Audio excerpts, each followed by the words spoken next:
Okay, I wanted to go through why I believe this is the man of perdition, the man of sin, who opposes himself above all that is called God or is God.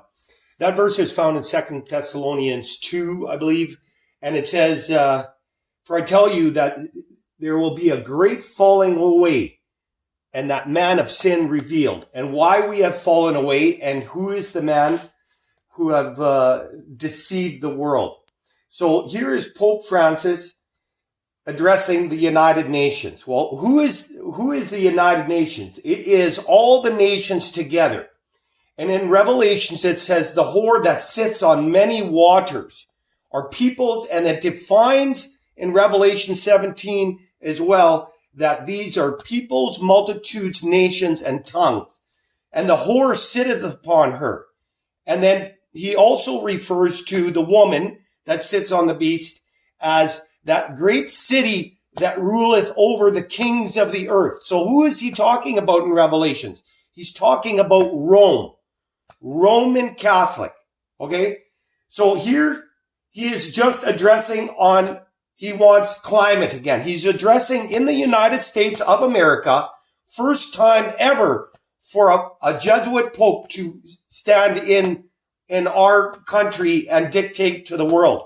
The deadly wound is almost healed. During his visit to New York, Pope Francis condemned the misuse and destruction of the environment and the culture of waste on the UN floor Friday. It was a message Francis hammered home earlier this week during his White House speech, and which he repeated again before the world body, without naming any. World body. This is the whore that is sitting on the beast. And she has deceived them by the wine of her because she has made them drunk from the wine of her fornication.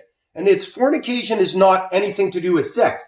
This is the man of perdition, the Antichrist, the serpent, the dragon. It actually, even in Revelations, it refers directly to that serpent and the Antichrist and the dragon as all in one. But you go and look, he will commit fornications with the kings of the earth, and they will be made drunk by the wine of her fornication. She has sat with all of them. Now here she signs a new climate covenant. She wants us to worship the earth. God's third commandment is do not worship anything on the earth or in the earth or underneath the earth or in the heavens or underneath the sea. And the fourth one is remember my Sabbath and keep it holy. This harlot has changed God's times, dates, and laws to Roman paganism.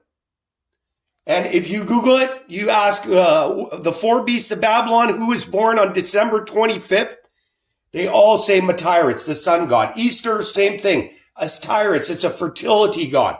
She has been made. But here she's signing a climate covenant with 40 world leaders at the GOP 26. Happened in September of 2020. Calling on the world's faithful to join the fight to solve the climate crisis. 40 religious leaders gathered at the Vatican on Monday to add their voice to the growing chorus calling for world leaders to take real action to tackle the crisis. The Catholic Pope, Pope Francis, called the meeting, but preferred to let others speak. Right. He is trying to get all the world leaders to bow to Rome again. You know, even though they're all together, ultimately Rome thinks that she is the mother of all churches, but she is the mother of all harlots because she has led men astray. And you look at how she has fornicated with the G7 nation, the 7 heads and the 10 horns. But the 10 horns only receive power for 1 hour with the beast. And that'll be through climate and artificial intelligence. But the G7 nations, which is Merkel, she is one of the G7. So is Canada, right? Tribute to Merkel's calm, determined leadership through times of difficulty. Her meeting with the Pope centered on the issues of migration, climate change, and COVID-19. Again, climate change. They're all meeting to worship. Because we will worship the beast that had the deadly wound but did live. Well, who was that beast? Who was the last beast of Babylon that got the deadly wound? It was Rome. But now she is taking power again. Here's Trudeau. See, it's interesting if you can read in the bottom here. They are exalting this man. It is a pleasure to meet you, Holy Father. Well, call no man on earth your father, for there is only one Father, and it's our Father in heaven. And it's just interesting how they have all committed fornication with her. And they've been made drunk. While evidently holding in his emotion, Catholic Prime Minister of Canada, Justin Trudeau, respectfully met with Pope Francis. And they're all meeting on climate. Here's Biden, which I picked a different one. Biden has also given his homage to the Pope, but he's also giving homage back because he's gonna give him a command coin. But in Matthew it says when you see the abomination of desolation stand in the holy place, this is coming like a lamb, but speaks like a dragon, right? It is very interesting because he will get he gives him a peace coin here.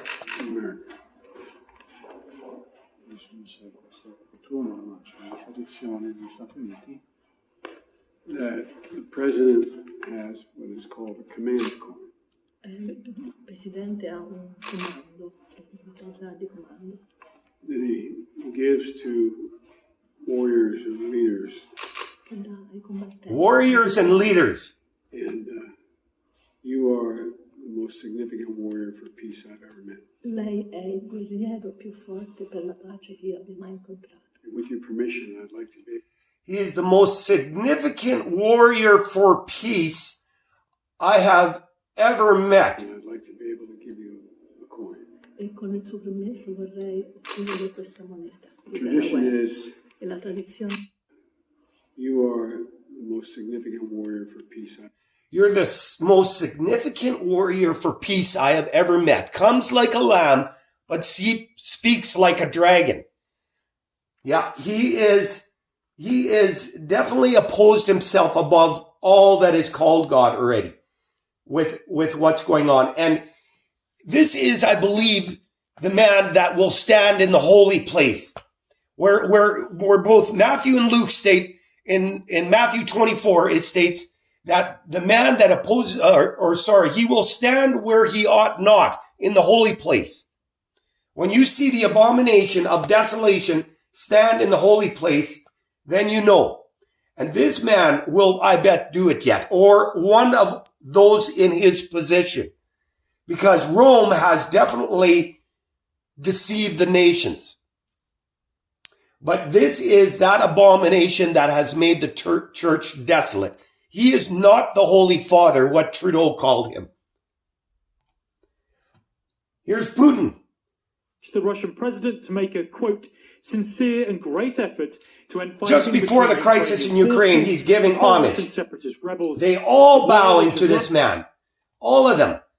Here's Crown Prince of Denmark visits Pope as well. They're just all visiting. All the kings of the earth and the G7 nations. They're all coming to give him homage. Here's Pope France meets Macron. President Macron. Again, G7 leader, right? Here's South Korea coming to the Vatican to give homage, all for climate. Here's Japan, one of the G7. Here's Israel. Israel is meeting the Pope with they all are coming to give homage. Issue to discuss where such things as the Holy See's desire for suitable agreements to be reached. The Holy See. They call themselves the Holy See. It says in Revelations 13, it says, I seen a beast come out of the sea, having 10 horns, 10 sustainable development regions of United Nations, and 7 heads. This is getting pretty close already. In relation to some issues of common interest, for example, in the negotiations between Israelis and Palestinians, the special status of... Is this the warrior for peace? that he is trying. He's already tried with Ukraine since the war started. This is the warrior for peace who will come in between. And this is President of Israel. Palestine negotiations. Okay, so he's already meeting with Israel now. And here he meets with the other side, torn apart by violence. Iraq. That's a key theme of Francis's visit to Iraq, the first in history by a pontiff. And to underscore This it, is the warrior for peace. This is the warrior for peace, the one who is going to bring the world into a worship issue. This is the dragon, the last beast of Babylon, the Antichrist, who opposes himself above all. Now, he also fornicates with the kings of the earth. Here, Pope meets with Microsoft, IBM for artificial intelligence, which if you read the beast, they give the power to one beast that they give it the power to both speak and give life unto that beast. Which, why does this man want control of that artificial intelligence? Somehow through climate, it looks like she is going to make the world worship on her day, Sunday. A year ago in the Vatican, the Pope met with Brad Smith, president of Microsoft. Both believe artificial intelligence research should be based on firm ethical foundations. As a result, they will meet again at the end of February to sign the call for ethics. Sign the call for ethics. He is making agreements. They sit at the table together and tell each other lies. Here he's with Facebook, Mark Zuckerberg. Right? Fornicating with the kings of the earth. But why does he want power over all that social media and artificial intelligence? Because he's going to lock it down through control. Here he meets with Apple CEO, right? Pope Francis had a meeting Friday with Apple CEO Tim Cook. Neither party has disclosed. Right. They're just talking about what? Artificial intelligence. And now we're going to see why this is the man that says that he is above God. Here, Pope Francis is going to say that Jesus Christ was a failure at the cross. And Jesus is an enemy to him. He is an antichrist. Of Jesus Christ. And his life, humanly speaking, ended in failure. The failure of the cross. In failure. The failure of the cross. This is the man that calls himself the Holy Father, the Vicar of Christ on his crown. Vicarius Filii, the number of his name, 666, if you Google it. Vicarius Filii, Vicar of Christ. That is the man of sin standing, which the dragon we will worship, the beast that had the deadly wound but did live. Who was the beast that had the deadly wound but did live? Rome. But that deadly wound is almost healed. She is going all over the world and trying to bring it into a united front, but to worship the dragon. And that's where we are deceived.